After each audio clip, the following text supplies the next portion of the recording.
this is Chris from Florida Music Company, and we're in front of Projectsam's new one called Symphobia. They actually call it a symphonic ensemble and effects, so let's have a look and see what it's up to.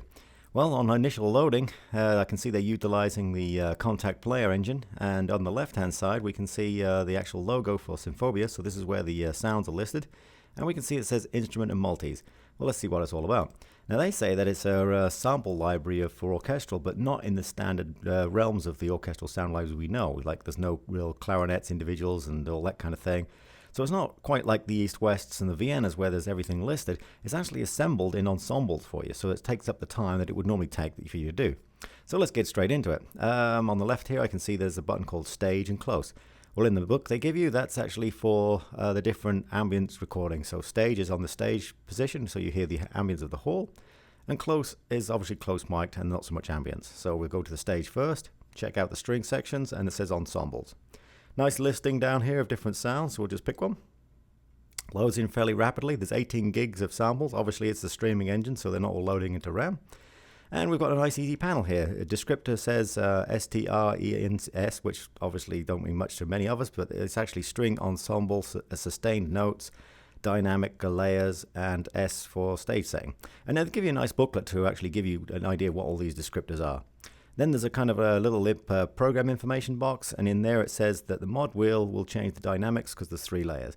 So obviously we'll see what this does then. We'll just play a few chords on this MIDI keyboard. I've got a MIDI keyboard connected by, well, USB keyboard I guess now, connected to the computer, and we'll just play a few chords on this. Nice big sounds, and if I move the mod wheel we should hear something different. So let's turn it down a bit and get some soft ones. There you go. So obviously it's got 3 different layers in that particular patch. So a quick move on. We've only got 10 minutes to get this review in, so let's have a look at the rest. Ensemble. We'll go down to some of the sort of strident ones. Staccato. Let's try some of them. Now, obviously, these are libraries that are laid out in names that we know from things, but they just say string ensemble. So what they've done is at the bottom end, we've got the cellos and basses, in the middle, violas and so on, and up the top, violins.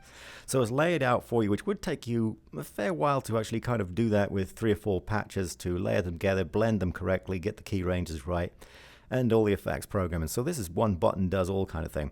Now, obviously, this is a staccato patch, and one thing I can see on the panel here, there's something changed. It's now got a button that says repetition, and that's the round robin effect that you see on many libraries, that you can pick a sound that actually says round robin, and what it does is there's multiple samples of the same note. Now, if I keep hitting the string here, it's the same sample every time, but if I hit repetition, it's not. It rotates around these samples. So that's kind of cool thing to have on. It's also got an octave switch, which will obviously add an octave of the same sound. Kind of handy because sometimes you have to lay 2 sounds to do that. So if I was to play something now with the octave on, let's have a go. Sounds good. Next to that, there's a reverb button. Don't know why you'd have a reverb button on the fact that it's already a stage recorded, but I guess you can go off because there's a button here that tells you to switch off the release triggers. Now, the release triggers in these cases are what happens when you take your finger off the keyboard. Well, in the case of this library, sounds are recorded obviously when the person is bowing the notes, but what happens when they stop bowing the notes? The ambience of the hall is still carrying on, so they record those and use those when you actually lift your key off the keyboard.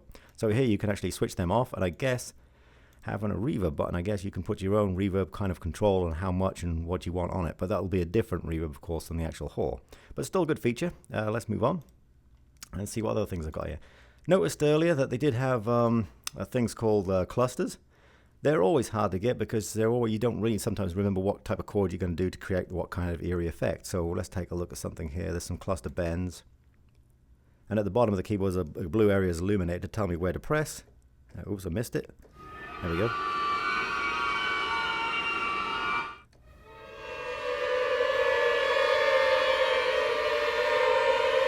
Well, yeah, obviously that would take you quite a while to work out what chords to do there for that kind of eerie effect, and there's many of those.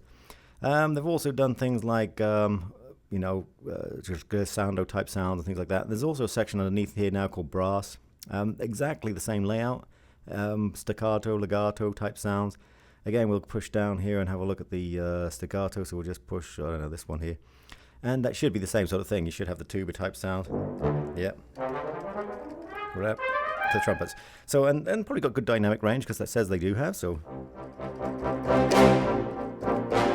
Yes, they do.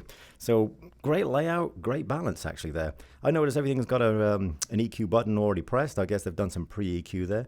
And there is a thing called Learn Cluster where you can actually make your own clusters. Apparently, you hold a key, hit the button, and it'll work the clusters out around the notes you're pressing down. So that's that kind of feature. Let's move on to other stuff they've got here. Full orchestra stuff. We've got some great rips, so let's put them on. Their rips are those kind of big, bombastic boomps that you hear in the movie. So let's press a button and see what happens. Oh yeah. Well, that's kind of handy. So that'll come in great to be able to produce those kind of games and movie trailer music and all this kind of thing. So really lots of great stuff here so far. Go down to a bit of other stuff. We've got crescendo types, so let's push them up and play one of those. Nice.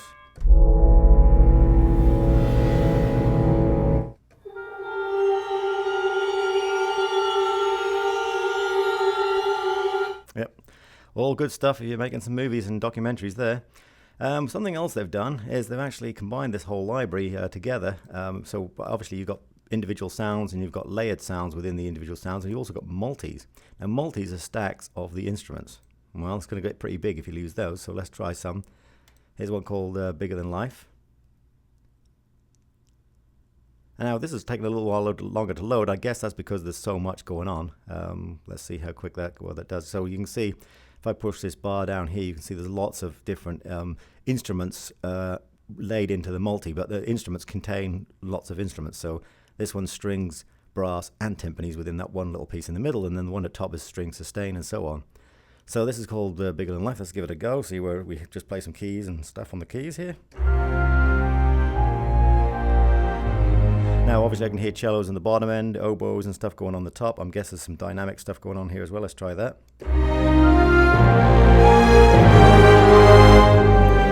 Well, yeah, there's a lot going on there. So that's a nice big program to create that full orchestral patch sound. Let's try some more of those because they sound pretty hot. Blockbuster, let's go for that one.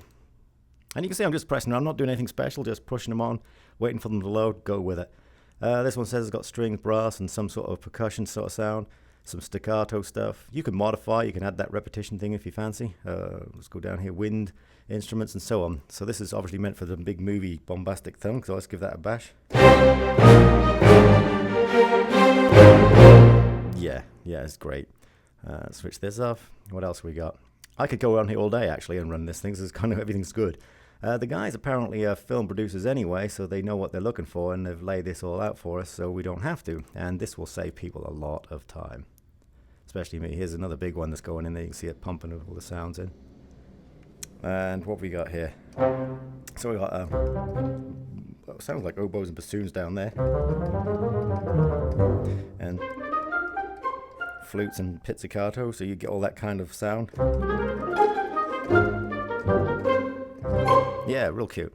So that's really kind of the essence of what this product's all about. It's, as I say, 17 gigs or thereabouts. Comes on 3 DVDs. And it's quite easy to use. You can use it in a Contact normal one if you want Contact 3 or something rather than the player, but it seems very adequate in its own player here. The custom scripts are really well done. The sound layers are very well done. Great for all those people who want to make game music, movie music, documentary, so things like that. And it's a really great one. So this is the Projectsam Symphobia. Need to know the tech specs about this? Hit the little button underneath the subscription. There's a blue link there. Takes you to the page. See all the specs. Anyway, this is Chris. Hope you've enjoyed this one and catch me on the next.